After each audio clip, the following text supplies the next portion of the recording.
오늘 주님께서 주신 말씀은 시편 107편 23절로 32절까지의 말씀입니다. 다 같이 한 목소리로 봉독하시겠습니다. 배들을 바다에 띄우며 큰 물에서 일을 하는 자는 여호와께서 행하신 일들과 그의 기이한 일들을 깊은 바다에서 보나니, 여호와께서 명령하신즉 광풍이 일어나 바다 물결을 일으키는도다. 그들이 하늘로 솟구쳤다가 깊은 곳으로 내려가나니 그 위험 때문에 그들의 영혼이 녹는도다. 그들이 이리저리로 구르며 취한 자같이 비틀거리니 그들의 모든 지각이 혼돈 속에 빠지는도다. 이에 그들의 고통 때문에 여호와께 부르짖음에 그가 그들의 고통에서 그들을 인도하여 내시고 광풍을 고요하게 하사 물결도 잔잔하게 하시는도다. 그들이 평온함으로 말미암아 기뻐하는 중에 여호와께서 그들이 바라는 항구로 인도하시는도다. 여호와의 인자하심과 그의 인생에서 행하신 기적으로 말미암아 그를 찬송할지로다. 백성의 모임에서 그를 높이며 장로들의 자리에서 그를 찬송할지로다. 아멘. 다 같이 기도드리시겠습니다. 하나님 아버지, 감사합니다. 주님의 음성을 듣고자 주의 제단 앞에 모였습니다. 우리 마음의 기도와 묵상이 주님께 연락되기를 원합니다. 감사드리며 예수 그리스도의 이름으로 기도드렸습니다. 아멘. 오늘 시편 107편의 23절의 말씀은 이렇게 시작합니다. 배들을 바다에 띄우며 큰 물에서 일을 하는 자는, 24절에 여호와께서 행하신 일들과 그의 기이한 일들을 깊은 바다에서 보나니, 이 말씀이 그 후대에 많은 시편을 묵상하는 자들에게 도전이 되었던 것은 이 말씀에 나오는 배들을 바다에 띄우고 큰 물에서 일하는 자, 무역을 하거나 그런 사람으로 연상되겠죠. 물고기를 잡거나 무역을 하는 그런, 또 큰 물에서 바다에서 배를 띄우니까 큰 배가 필요할 거고, 큰 배를 가지고 바다에서 일하는 그런 큰 거상이나 이런 사람의 이미지를 떠올리게 합니다. 그런데 문제는 유다 지방이나 이스라엘이나 다 바다하고는 그 당시에 거리가 멀었다는 거죠. 당시에 바다 쪽 가나안의 서남쪽 지역은 완전히 그 이방 사람들에게, 블레셋 사람들에게 완전히 장악되어 있었고, 유대인들은 산악지대에, 가나안 지역의 동북쪽 지역인 산악 지역에 흩어져 살았기 때문에 큰 바다에서 배를 띄워서 일을 하는 사람은 없었을 거라는 겁니다. 최소한 이 고백을 드릴 때에는. 그래서 도대체 누구를 지칭해서 하는 말인가 하는 것이 도전이 되는 거죠. 그런데 배를 바다에 띄우고 큰 물에서 일을 한다고 하는 것은 동시에 우리의 인생을 상징하는 것일 수 있습니다. 이 바다라고 하는 것을 배를 타고 지나가는 수많은 위험과 알 수 없는 그 길을 걸어가는, 그 길을 나아가는 그 배가 우리의 인생일 수 있는 것이죠. 동시에 이 바다라고 하는 것은 우리의 심리고 우리의 내면이고 우리의 영의 세계를, 늘 물이라고 하는 것은 우리의 내면의 세계를 보여주는 그런 증거이죠. 그래서 물 속에서, 큰 물 위에서 간다고 하는 의미에는 우리의 심령과 우리의 깊은 마음속을 탐험하고 나아가는 그 길을 상징하는 것일 수도 있습니다. 24절에 여호와께서 행하신 그 일들과 그 기이한 일들을 깊은 바다에서 보나니, 우리의 심령 가운데, 우리의 심령과 세상의 모든 것이 사실은 하나로 연결되어 있음을 그 깊은 바다 속에서, 우리의 심령 가운데서 보게 된다는 거죠. 25절에 여호와께서 명령하신 광풍이 일어나 바다 물결을 일으키는도다. 파도가 치는데 파도가 왜 치는지를 과학자들이 정확히 모른다고 하죠. 달 때문이라는 설도 있고 바람 때문이라는 설도 있고, 또 그 해수의 조류 그 자체 때문이다, 이런 해석도 있는데 중요한 것은 그 물결 가운데 주님이 광풍을 일으키신다는 겁니다. 그래서 우리가 직접 만나는 그 바다는 파도가 치는, 물결이 치는 그 바다 가운데 서 있게 되는 거죠. 그 배가 바다 위에서 풍랑에 시달리는 겁니다. 베드로가 예수님을 만나기 위해서 바다 위를 걸어가는 것처럼 예수님을 바라볼 때는 바다 위를 걸어가죠.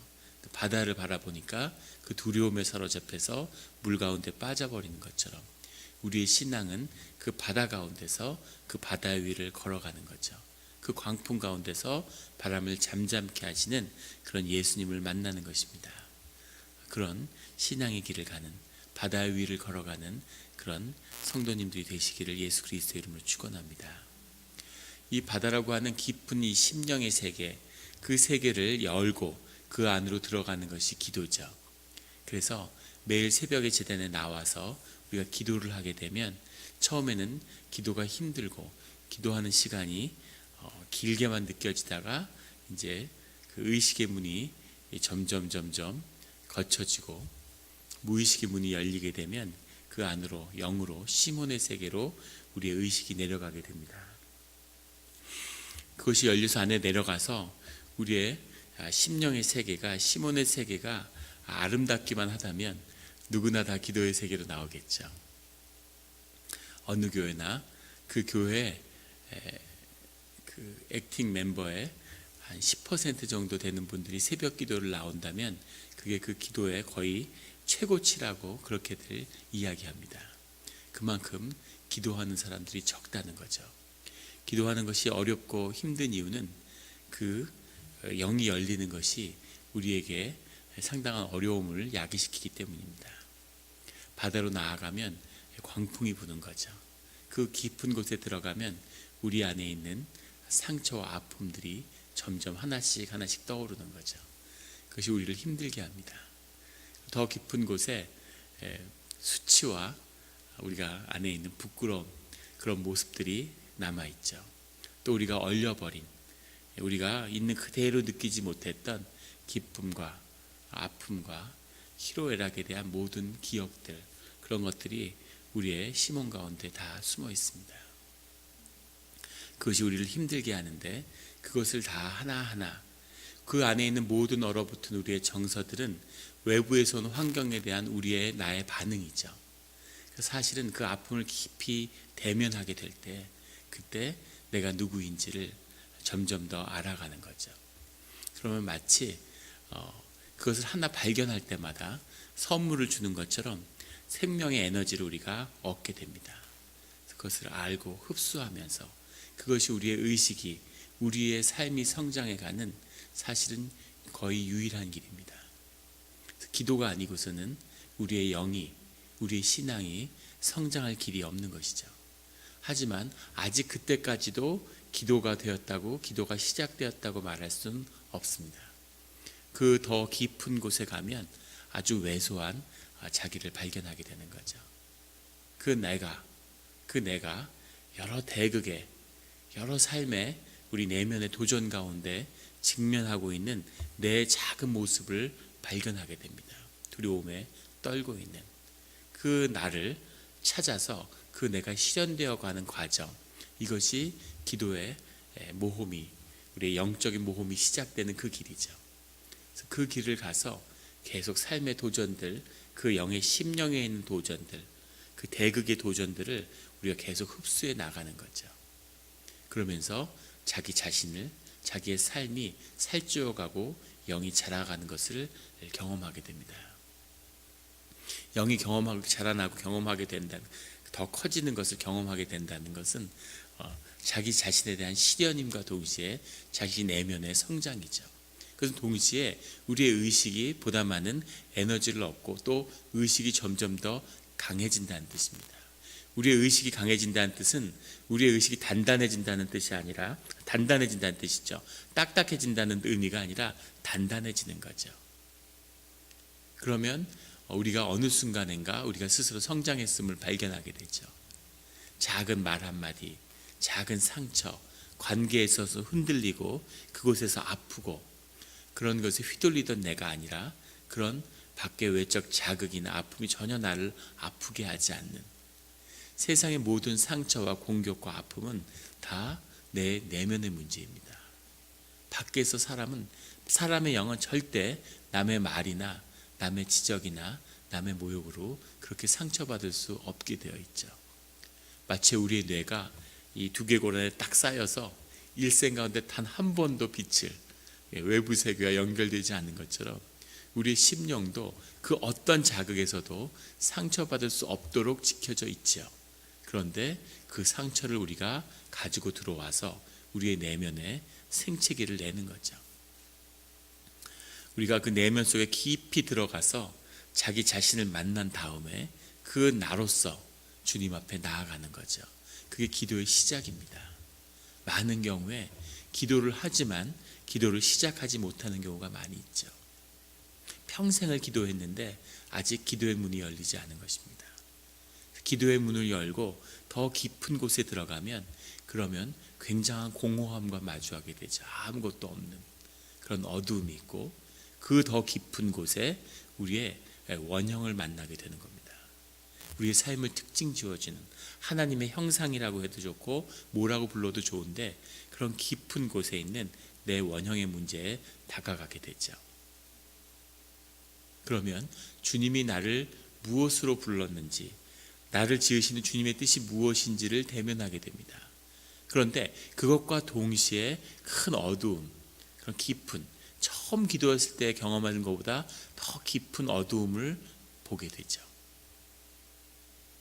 그래서 거기에 이렇게 휩쓸리거나 그런데 묶이지 않도록, 그래서 깊이 기도하고 오랜 시간 기도의 문을 들어갔는데 그런 어두움에 묶여버리거나 그런데 빠져버리는 그런 분들을 보게 되죠. 그래서 우리가 그것을 피해야 할 그런 굉장히 중요한 그 도전은 아주 멀리 있는 것입니다.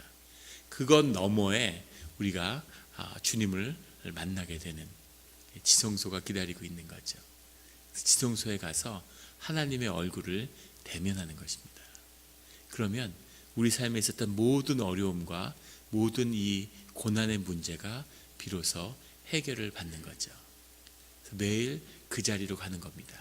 그걸 지성소라고 하던 마음의 움막이라고 하던 성전이라고 하던 뭐라고 불러도 좋은데 그것을 가지고 있는 자, 그것이 주님의 자녀고 견고한 하나님의 사람이 되는 거죠.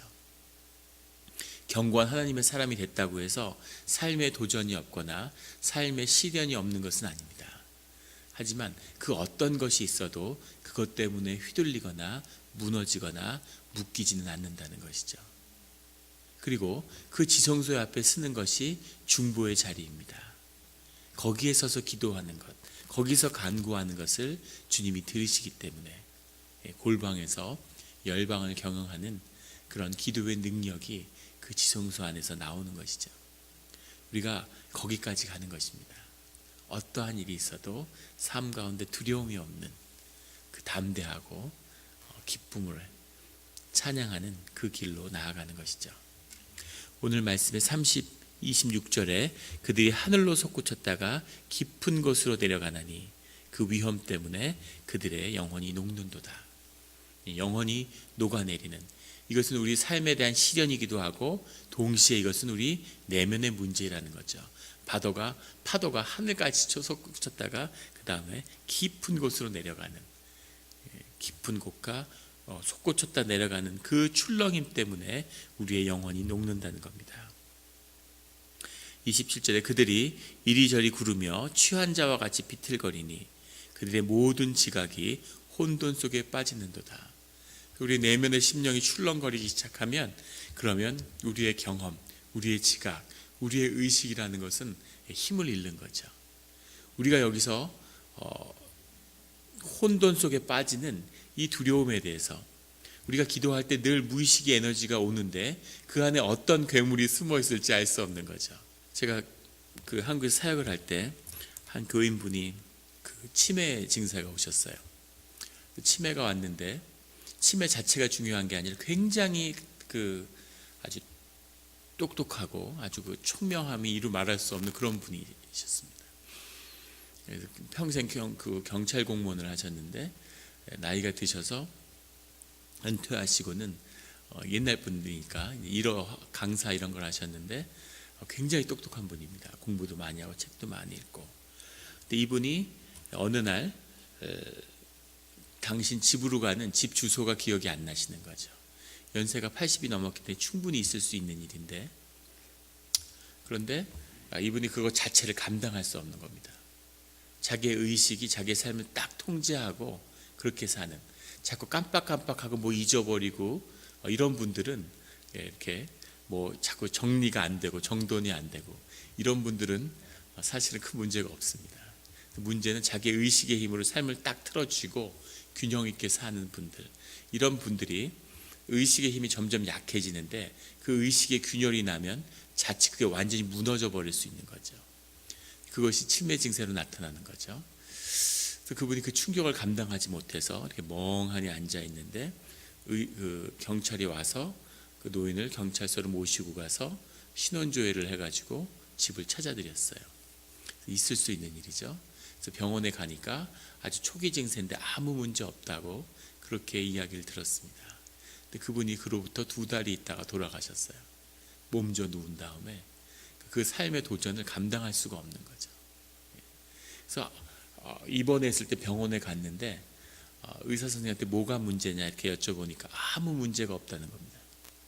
충분히 있을 수 있는 일이고 40, 50대에도 얼마든지 있을 수 있는 일이라는 거죠. 근데 그분이 그것을 내면이 감당이 되지 않는 거죠. 더 문제는 의식이 무너져 내리면서 자기 안에 있는 내면의 이 무의식의 심령이 드러나기 시작하는 거죠. 진짜 자기의 모습이 나오는데 문제는 그 모습에서 괴물이 나온다는 겁니다. 자신의 심령을 한 번도 기경해본, 이렇게 그 영을 다뤄본 그런 적이 없었기 때문에, 그래서 의식이 무너진 자리에 괴물이 등장하는 거죠.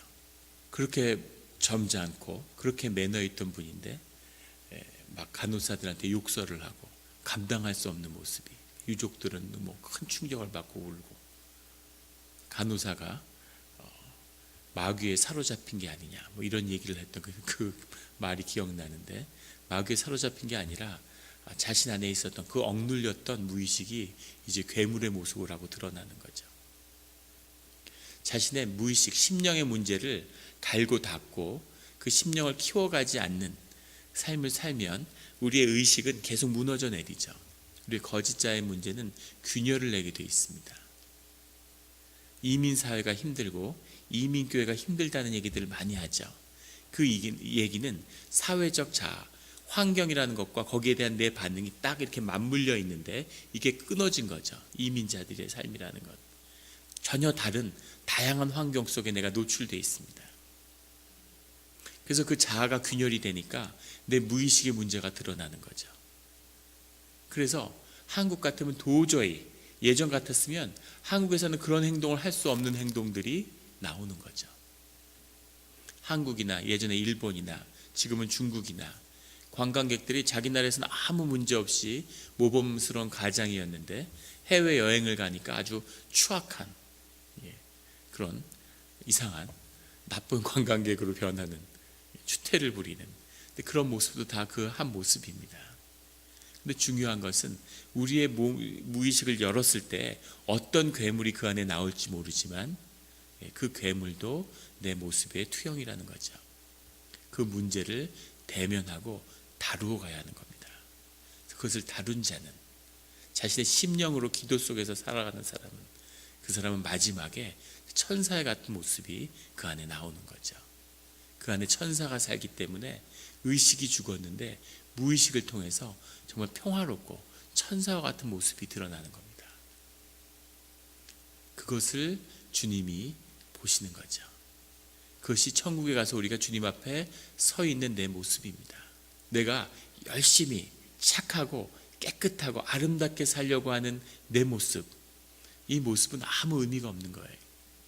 그것은 거짓이기 때문입니다. 심령과 진실로 주님 앞에 나와야 한다고 할 때 그 진실이라고 하는 것이 내 내면에 있는 모습 그대로인 거죠. 그 모습을 드러냈을 때 지금은 무릇 어린아이가 나오고 수치와 상처에 사로잡힌 어린아이일지라도 그게 드러나야 그게 자라는 거죠. 그 모습을 누가 받아줍니까? 그것을 받아주는 것이 교회죠. 그것이 공동체입니다. 어떤 사람도 홀로 쓸 수 없죠. 그래서 우리가 공동체를 주님이 우리에게 허락하신 거죠. 같이 기도하라고 주님이 우리를 초청하시는 겁니다.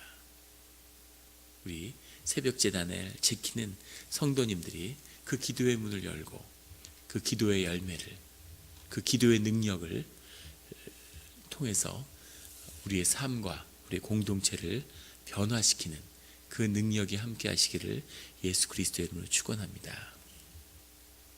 28절에 이에 그들이 그들의 고통 때문에 여호와께 부르짖음에 그가 그들의 고통에서 그들을 인도하여 내시고 그 많은 어려움 가운데서 그 끝에서 결국 여호와를 부르짖게 되는데, 이것은 주님이 우리를 구원하시는 그것이 어떻게 이루어지는지 우리의 부르짖음이죠. 우리의 절실함인데 그것을 들으시는 주님의 은혜라는 겁니다. 우리가 열심히 기도하고 열심히 노력하지만 그 끝에서 만나는 주님은 결국은 주님의 은혜구나, 주님이 허락하시고 주님이 우리를 만나주시는 거구나 하는 것을 우리가 경험하게 된다는 겁니다. 29절에 광풍을 고요하게 하사 물결도 잔잔하게 하시는도다. 그 물결이 막 일어서 우리 자신을 발견하게 되고 우리 자신의 연약함이 나오고 그런 많은 일들이 있지만 우리가 주님께 부르짖을 때 주님이 그 모든 광풍을, 그 미친 바람을 다 잔잔하게 하신다는 거죠. 잔잔하고 고요한 바다로 돌아가게 된다는 겁니다. 그런데 30절에 더 중요한 것은 그들의 평안함으로 말미암아 기뻐하는 중에 이제 평화를 얻었구나, 이제 마음에 평화가 있구나 하고 기뻐하는데 그 와중에 여호와께서 그들이 바라는 항구로 인도하시는도다. 배를 타고 가는 비유를 썼기 때문에 항구라고 했는데, 이 항구라고 하는 단어는 메호지라는 말인데 이 성경 전체에서 딱 한 번 나오는 말입니다. 정확히 이게 뭘 뜻하는지를 알기 사실 어려운 말이죠. 하지만 목적지인 것은 분명합니다. 어떤 목표, 가고자 하는 곳. 그래서 주님을 향해서 우리가 가고자 하는 곳이 있죠. 우리가 어디로 가고 싶어 하는지를 모르기 때문에 이 인생이 어려운 거죠. 그래서 우리가 나 자신을 만나고 주님을 만날 때 내 자신의 목표를 알게 되는 거죠. 그 목표를 향해 갈 때 많은 바람이 일고 어려움이 많지만 우리가 주님께 부르짖고 주님께 집중하고 그 안에 평안함을 얻을 때 알고 보니까 주님이 우리를 삶의 목적지로 인도하셨다는 것을 발견하게 되는 거죠. 모든 것이 합해서 선을 이루었구나, 이때를 위한 믿음이었구나 하는 것을 발견하게 되는 겁니다. 이것이 주님이 우리를 인도하시는 뜻이죠. 바다에 사람이 물에 빠지는데 바다에 빠진 사람들은 대부분이 다 죽는다고 합니다. 아무리 헤엄을 잘 쳐도 올림픽에서 금메달을 딴 수영 선수도 해안가에서 9km 이상 떨어진 곳에 배가 좌초되면 그러면 헤엄을 쳐서 살아남을 수 있는 사람은 없다는 거죠. 그런데 9km 안에서 좌초되는 배는 거의 없다는 겁니다. 그래서 물에 빠지는데 수영을 잘하는 사람은 다 죽는데요. 어떤 사람이 살아남느냐면 물에 빠져서 정신을 잃은 사람이 살아남는다는 거죠. 기절하면 사람은 가만히 있으면 물에 뜨게 되어 있답니다. 정신을 잃고 둥둥둥둥 떠 있으면 바닷가에 조수에 밀려가지고 바다에 이제 해안에서 깨어나는 거죠. 그래서 가만히 있으면 깨어나는데 사람이 살기 위해서 발버둥 치다가 저체온증이 오고 다리에 쥐가 나고 몸에 문제가 생겨가지고 이제 빠져 죽는 거죠. 힘들어가지고. 수영을 잘하는 사람들은 다 죽고 정신을 잃은 사람만 그렇게 살아남는 거죠. 아무 생각 없이 그 파도에 바다에 빠져서 정신을 잃는 그런 성도님들이 되시길 예수 그리스도로 축원합니다. 하나님의 인도하심이 정신을 잃고 삶을 어떻게 도모해야 될지 그렇게 생각이 없을 때 그때 주님이 우리를 구원의 길로 삶의 길로 인도하시는 줄 믿습니다. 31절에 여호와의 인자하심과 인생에게 행하신 기적으로 말미암아 그를 찬송할지어다. 주님이 인자하심 그리고 우리 인생에 행한 것이 기적이었다는 것을 알게 되는 거죠. 당연하고 남들도 다 그렇게 살지, 그런데 그게 아니라 우리가 여기 살아있고 이렇게 살아가고 있다는 것, 내가 이 자리에 여기까지 왔다는 것, 이것이 주님의 인자하심과 기적이라는 것을 이제 알게 되는 거죠. 눈을 뜨니까, 영이 깨어나니까 이것이 기적이었구나, 이것이 은혜였구나. 이제는 당연한 줄 알고 불만이 많았는데 그게 아니라 이게 감사할 일이구나, 정말 인자하심과 기적이 있었구나 하는 것으로 말미암아 그를 찬송할지어다. 이 신앙의 핵심입니다. 우리 신앙이라는 것은 주님을 찬송하는 거죠. 예배도 주님을 찬송하는 겁니다. 우리의 삶도 그 본질은 주님을 찬송하는 거죠. 주님을 높이고 찬송하라는 겁니다. 그래서 예배 가운데 찬송이 쓰고 찬양이 쓰고 그 찬양이 회복돼야 되는 거죠. 그래서 우리가 예배를 통해서 우리가 늘 찬양하지만 예배를 통해서 특별히 주님을 찬송하게 되기를 간절히 주님의 이름으로 소원합니다. 32절에 백성의 모임에서 그를 높이며, 사람들이 모인 자리에서 하나님이 내게 행하시는 일을 자랑하라는 거죠. 모인 자리에서 주님을 자랑하면 그러면 주님이 높임을 받고 나도 용기와 힘을 얻습니다. 이것이 하나님을 나누는 비밀이에요. 예전에 제가 처음에 교회 나오면서 전도사 할 때 구역 모임 같은 걸 인도했는데 삶을 깊은 연합을 이루기 위해서 삶의 아픔을 자꾸 나누려고 했어요. 아픔을 나누다가 큰 문제에 봉착했는데 안에는 어둠을 꺼내니까 걷잡을 수 없이 그런 무거운 그 안에 많은 것들이 쏟아져 나오는 거죠. 그걸 다룰 수도 없으면서 문을 연 겁니다. 그런데 모임이 굉장히 힘들어지는 거죠. 그러니까 모여서 기쁨이 있고 즐거움이 있어 모여서 어렵고 힘드니까 그 모임이 잘 되겠습니까? 삶을 솔직하게 서로 진실로 연결된다는 건 물론 의미 있고 중요한 것이지만 주님의 이름으로 모여서 주님과 항상 빛을 묵상해야지 어둠을 묵상하면 안 된다는 거죠. 그래서 그 인터세션을 하는 그 우리가 중보기도할 때 물론 우리가 대적의 기도를 해야 하지만 그것이 중심이 돼서는 안 된다는 겁니다. 그것이 중심이 되면 우리가 자칫 마귀를 묵상하는 그런 거에 빠질 수가 있죠. 세상의 고난을 위해서 그것으로부터 성도들을 보호하기 위해서 기도하지만 그것이 세상의 어려움을 묵상하는 것이 돼서는 안 된다는 거죠. 우리가 주일날 성도들이 모이는데 우리 친교 시간에 앉아서 이렇게 말씀을 나누는데 예배를 잘 드리고 나서 친교 시간에 앉아서는 그냥 살아오던 대로 세상 일을 하는 거죠. 뉴스 본 얘기. 그래서 어떤 분들은 뉴스를 좀 끊으라고 권면하고 싶은 분들이 있어요. 세상 얘기를 계속 하는 거죠. 이렇더라. 그러면서 사실은 자신의 영적인 에너지가 피폐해지는 거죠. 삶이 깔아앉는 겁니다. 그러면 조금 지나면 기분이 찜찜하고 약간 우울하고 그런 느낌이 들어요. 영의 문이 닫혔다는 그런 사인이죠.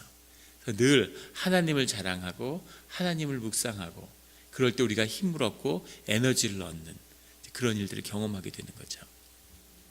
백성의 모임에서 그를 높이며 장로들의 자리에서 그를 찬송할지어다.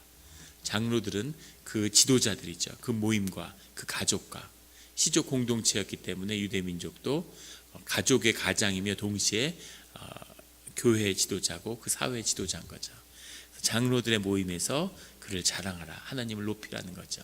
그 사회가 공적인 모임에서 공적으로 하나님을 높이는 그런 자리로 나아가라 라고 하는 그런 고백입니다. 우리 심령 가운데, 우리 마음 가운데 우리 삶의 문제에 답이 있음을, 그래서 우리가 눈이 밝고 힘이 있을 때는 그것을 풀고자 세상을 다니지만 그 문제가 해결되지 않고 우리가 눈이 침침해지고, 저도 금년에 이제 처음으로 노안이 왔어요. 그런 게 오리라고는 정말 꿈에도 상상도 못했는데 그런 일이 진짜 오는구나. 그래서 이렇게 예전에는 이렇게 다니있으면 말씀이 안 보여서 큰 이렇게 들고서 봤는데 지금은 이렇게 놓고 보니까 이렇게 말씀이 잘 보입니다. 이렇게 보는 거죠. 저희 누나가 이렇게 보는 걸 보고 큰 충격을 받았는데 저도 그렇게 됐죠. 눈이 침침해지고 힘도 떨어지고, 그런 다음에 주님을 우리 마음 가운데서 찾게 되는 거죠. 우리 삶의 비밀이 우리 심령에 있음을 발견하게 됩니다. 그 가운데서 바다가 잠잠하여진 뒤에 목적지에 도달한 우리 모습을 바라보면서 주님을 찬양하는 우리 모두가 되기를 예수 그리스도의 이름으로 축원합니다. 기도드리시겠습니다. 하나님 아버지 감사합니다. 우리가 마음의 문을 열고 내 자신을 만난다는 것은 참 쉬운 일이 아님을, 정말 어렵고 견디기 어려운 일임을 주님이 아십니다. 하지만 우리가 용기를 내고 주님을 만나고자 하는 그런 10년의 시몬을 향한 그런 한 발을 내딛었습니다. 주님, 우리 가운데 많은 수치와 많은 어려움과 많은 상처가 있었지만 그 모든 곳 속에 주님의 은혜와 자비하심과 이루시는 기적이 함께했음을 우리가 기억합니다. 주님 안에서 용기를 가지고 우리의 내면을 마주하게 하시고 주님의 의지에서 그 문제를 풀어야 하는 것이 우리 자신임을 말씀하여 주시니 감사합니다. 그것들을 모두 해결하고 헤쳐나가며 우리가 주님 앞에 서게 되는 그 순간까지 늘 기도하며 기도의 은혜를 더해 주시고 우리와 함께하여 주시옵소서. 모든 것이 은혜임을, 모든 것이 은혜임을, 우리 삶의 모든 것이 주님의 기적임을 오늘 말씀하여 주시니 그 안에서 우리가 주님을 찬송합니다. 주님 홀로 높임받아 주시옵소서. 주님 홀로 영광 받아 주시옵소서. 감사합니다. 예수 그리스도의 이름으로 기도드렸습니다. 아멘.